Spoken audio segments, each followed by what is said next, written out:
High, আমি রিয়া। তো সেদিন সকাল সকাল বেরিয়ে পড়েছিলাম একটা জায়গায় যাব বলে।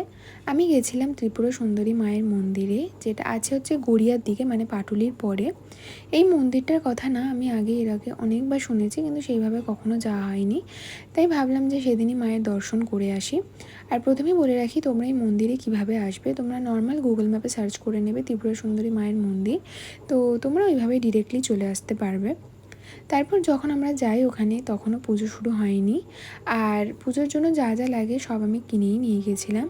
আর ওখানে গিয়ে খুব ভালোভাবে পুজো দিয়ে নিয়েছিলাম। আর এই যে এখানে মায়ের মূর্তি, মানে তখন পুজো হচ্ছিল, খুবই জাগ্রত আমি শুনেছি। তারপর ওখানে পুজো দেওয়া কমপ্লিট করে আমি পুরো মন্দিরটা একটু ঘুরে দেখছিলাম, কারণ মন্দিরটা না ভীষণ বড় ছিল। আমিও দেখছিলাম, তার সাথে সাথে তোমাদেরকেও দেখাচ্ছিলাম।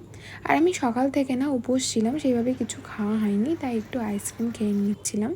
আর ওখানে কিছু ভিডিও নিয়েছিলাম, কটা ফটোও তুলে নিয়েছিলাম। তারপর ওখানে সব কিছু খুব ভালোভাবে কমপ্লিট করে দেন চলে এসেছিলাম বাড়ির দিকে।